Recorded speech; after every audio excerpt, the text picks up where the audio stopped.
আজকে রাতে কর্তামশাইয়ের হুকুম হলো যে একটু অন্য রকমের কিছু খাবে, তাও আবার রুটির সঙ্গে। তখন ফট করে আমার মাথায় এলো ফ্রিজে কিছুটা বোনলেস চিকেন আছে। সঙ্গে সঙ্গে সেই চিকেনটাকে আমি বার করে নিলাম। চিকেনটাকে ধুয়ে কিছুটা আদা রসুন পেঁয়াজ বাটা দিয়ে মাখিয়ে নেব। তারপর দেব কিছুটা নুন, মিট মশলা, একটু লঙ্কার গুঁড়ো আর একটু গোলমরিচ দেবো আর কিছুটা পরিমাণ কর্নফ্লাওয়ার দিব। দিয়ে চিকেনটাকে আমি ভালো করে মাখিয়ে 10-15 মিনিট মতো আমি রেখে দেবো। আর এই বোনলেস চিকেনের এই রান্নাটা খেতে কিন্তু খুব অসাধারণ হয়েছিল। এই রান্নায় আমি কিছুটা পেঁয়াজ কুচি, টমেটো কুচি, ক্যাপসিকাম কুচি, রসুন কুচি আর লঙ্কা কুচি ব্যবহার করেছি। কড়াই যখন তেলটা গরম হয়ে যাবে তখন ওই চিকেনটা আমি দিয়ে দেবো। দিয়ে চিকেনটাকে আমি ভালো করে ভেজে নেব। চিকেনটা ভালো হয়ে ভাজা হয়ে গেলে আমি কিছুটা পরিমাণ মিট মশলা ওই চিকেনের মধ্যে দিয়ে দেবো। দিয়ে চিকেনটাকে আবার কিছুক্ষণ নেড়ে ভালো করে ভেজে নেব। মিট মশলাটা অপশনাল, দিতেও পারে নাও দিতে পারেন, তবে এই রান্নায় গোলমরিচের স্বাদটা খুব ভালো লাগে। চিকেনটা খুব সুন্দর ভাজা হয়ে গেছে, তেলও ছেড়ে দিয়েছে। এরপর চিকেনটাকে আমি একটা অন্য পাত্রে তুলে রেখে দেব।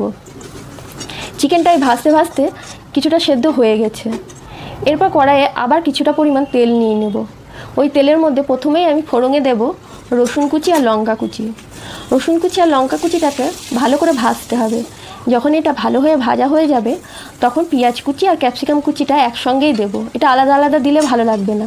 আর পেঁয়াজ কুচি ক্যাপসিকাম কুচিটাকে ভালো করে ভেজে নিতে হবে।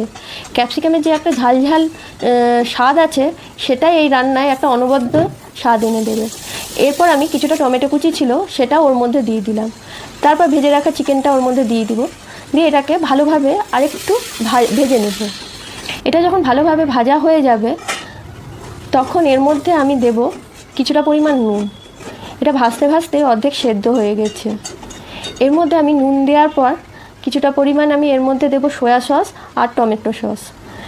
এরপর এটাকে সব দিয়ে ভালো করে নেড়ে নিতে হবে।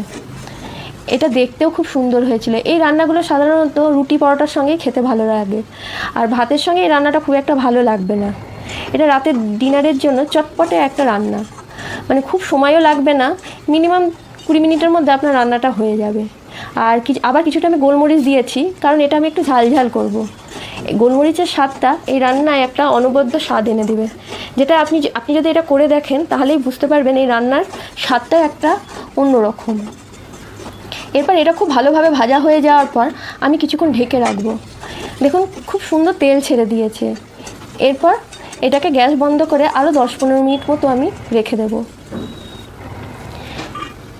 10 মিনিট মতো রাখার পর আমাদের চিকেন রেডি। এটা খানিকটা চিকেন ড্রাই বললেও শুনতে ভালো লাগবে, তবে এটা খেতে কিন্তু রুটি পরোটার সঙ্গেই বেশি ভালো লাগবে। আমাদের রান্না রেডি। এটা আপনি আবার বাড়িতে ট্রাই করে দেখতে পারেন। যদি ভালো লাগে অবশ্যই লাইক আর কমেন্ট করেন। এটা শুধু শুধু খেতেও কিন্তু দারুণ লাগবে। এটা দেখতেও যেমন সুন্দর হয়েছিল তেমনি খেতেও কিন্তু খুব সুন্দর হয়েছিল। আপনিও একবার ট্রাই করতে পারেন। আর কে কোথা থেকে দেখছো অবশ্যই আমাকে কমেন্ট করে জানিও।